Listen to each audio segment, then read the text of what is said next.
Guru.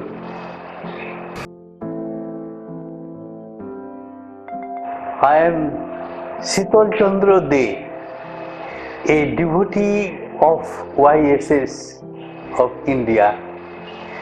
I was initiated by the lineage at Ranchi in 2011. Right now, I have been working as an education volunteer in the education service of YSS, working in the capacity of the secretary of the governing body of Jogoda Satsanga Palpara Mahavidyalaya in Purbo Medinipur in West Bengal. First question is, what is the role of YSS and how YSS work?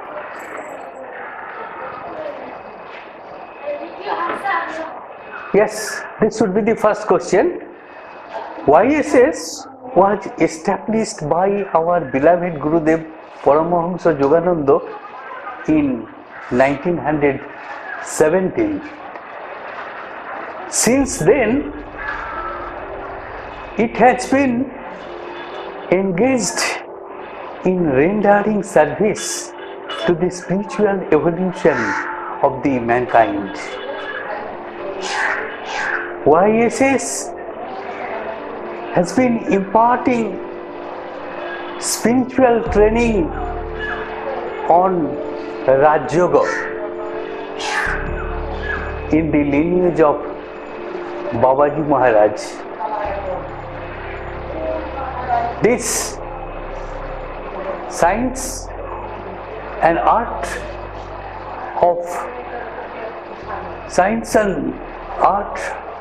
of spiritualism has been coming down to the mankind from the time of Lord Krishna. During the known time, Babaji Maharaj in the Himalayas was the representative of this spiritual science. Samacharan Lahiri, a direct disciple of Babaji Maharaj, got permission from Babaji Maharaj to impart the spiritual training on Raj Yoga to the common householders and common people all over the world. Paramahamsa Yogananda, who is a direct disciple of Yukteswar Giri, who is again direct disciple of Samacharan Lahiri, is imparting this education, this spiritual training to the members of Jogoda Satsanga Society of India.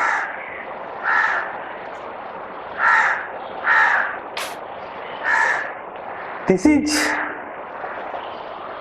in short, the role of YSS, that YSS is imparting spiritual training on Raj Yoga to the people of the world. It has great role for the well-being of physical health, mind and spiritual emancipation. This is the role of YSS.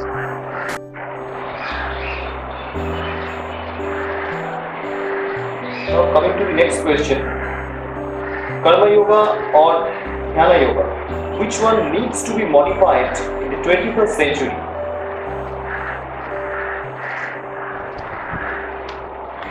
Yes, the schools of yoga, Karma Yoga, Bhakti Yoga, Dhyan Yoga, that is Raja Yoga, among all these systems of yoga, Raja Yoga is the best. It is because human life is connected with the external world through the system of breed, and that is also linked through mind. Our Param Gurudev Samacharan Lahiri told Pranomayam Jagat, that universe is full of life, that Prana Shakti, which is universe, can be linked only through Raja Yoga. Of course, that can be linked by Bhakti Yoga or by Karma Yoga, but that's a very long drawn process. The process will be evolutionary. But when somebody opts for Raja Yoga, the process will be revolutionary. Gurudev has told us that he has given us the fastest route to spiritual realization, God realization. That is why Raja Yoga is the best. But common householders who are living in the Garhastha ashram, they cannot avoid karma. Karma is the basis. Garhastha ashram is one among the 4 ashrams where people are living, and in the Garhastha ashram people are working for the society. They are doing activities, earning for the society, earning for the monks, earning for the religious organizations, earning for the spiritual organizations, earning for the temples, the mosques and the churches. Entire society is getting support from the householders who knowingly or unknowingly profess Karma Yoga. In the Gita, the cardinal aspect of Karma Yoga has been described. Niskam Karma, some sort of detachment to materialism. In modern society, human beings cannot fully detach from material comfort or from material connection. But some sort of detachment is necessary from karma. And once this detachment can be achieved, the way to prosecute, to pursue Raja Yoga will be opened. And Raja Yoga shall be practiced under guidance of Guru. Karma Yoga and Raj Yoga, a combination of the both, is essential for the 21st century. That participation of human beings in the Karma Yoga, that productions of material necessities, its distribution to create a civil society, a very good distribution system, a good judicial system, that should be the target of Karma Yoga. And along with that, emancipation, spiritual emancipation through Dhyana Yoga, that is the Raja Yoga, is extremely essential. While working in the human society, people should aspire, should keep touch with the lineage of Raja Yoga, that through practice of Raja Yoga, just through little practice of Raja Yoga, the way to emancipation of soul, enrichment of mind will begin.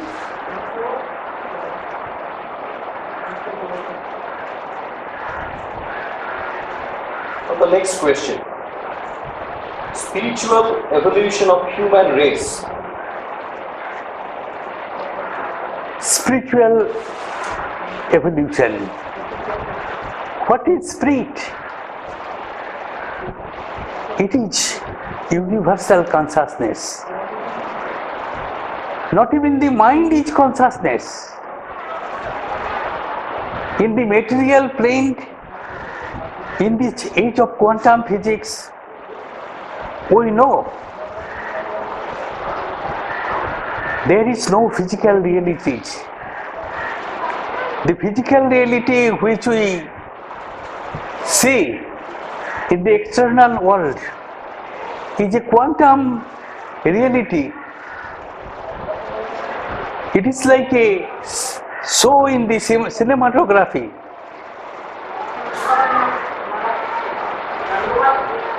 External reality that we see in the visible universe is configured by human mind in the canvas of space and time.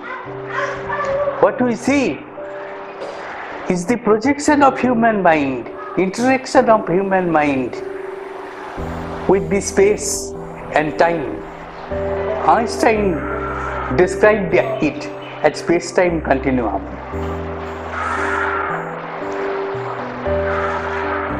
So, the cardinal is the human mind. Mind creates the reality, and mind creates only through the evolution. It is the spiritual evolution that has brought out the present status of human mind, the present status of physical science, present status of life sciences also. So, spiritual evolution, it was all along. The universe, as Samachran Lahiri has said, Pranomayam Jagat, it is full of consciousness. Consciousness was dormant in inanimate materials, non-living materials all along. There was consciousness in the stones, in water, in all material manifestation where life has not been manifested. And finally, with the spiritual evolution, with the evolution of mind, consciousness started expressing, and right at this juncture, there is a very good degree of spiritual evolution achieved by the human race. Now, with more and more advancement in the physical sciences, theoretical science has known the secret, the actual nature of the material universe, and biophysics is just on the verge of revealing the consciousness. But consciousness is something which cannot be revealed this way. This has to be revealed through practice of Raja Yoga, and it is YSS that they have been giving scientific training on Raja Yoga, step by step, step by step. Gurudev Paramahamsa Yogananda has given us the energization that was discovered in 1917. Through this unique system of energization, these disciples of Yogoda, the devotees of Yogoda, make some pranayamic exercises. Those are yogic pranayams which energizes the neurosystem, the spinal cord, the microcosmos within the human body. And once that has been done, step by step, Gurudev has given very simple lesson which can be practiced by anybody, by which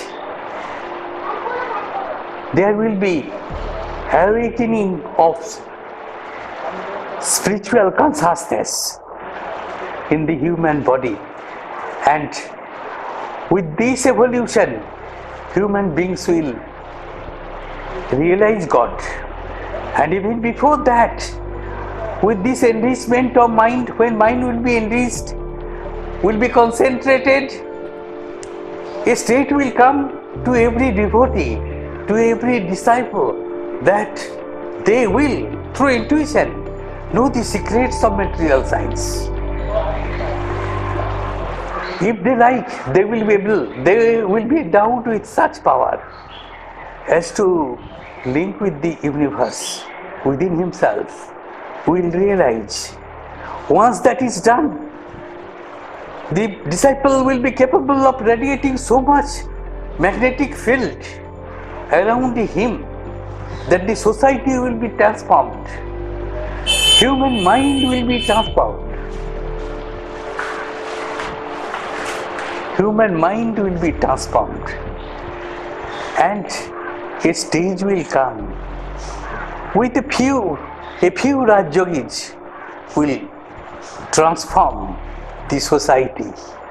What our sannyasis, what our monks are doing, apparently they are not coming out to the society. They are not taking so much in the physical activity. Of course, they are taking so much part in the physical activities also, in various services to the society also, but they are organizing meditation. Through meditation, they are enriching the thoughts of human mind, and at a certain stage they will emit such thoughts which will be indestructible and will quiver over the entire universe, and on this planet will enrich the human mind, will modify the human mind, will free the human mind from anger, from malice, will make an evolution of the society with love. So now coming to the last and the final question, is Guru Kripa an option or it's a prime need for a person seeking spiritual upliftment? This is very fine. Whether Guru Kripa is option or it is compulsory, we believe Guru Kripa hi Kevalam. In my life, I have seen, I was an atheist, didn't like to, with the classical knowledge of physics, chemistry and material science, I didn't like to believe in any spiritual evolution. But now, after my initiation in this order of YSS, I have come to realize that this spiritual evolution and spiritual training can be imparted by Guru only, and Guru Kripa is Kevalam, only Guru Kripa. And it has now been proved that a sincere seeker will have to practice karma and Raja Yoga in his lifetime only 25%, and 25% will be given by Gurudev as his Kripa. And once a disciple can get this 25% his own contribution and 25% Guru Kripa, and this Mother Nature, the God himself, will come forward to give the rest of the part, he will be an emancipated soul. That is the last word. Guru Kripa hi Kevalam. I think this is in short about the lineage of YSS, and from my little knowledge I speak out this much. Jai Guru, Jai Guru, Jai Guru.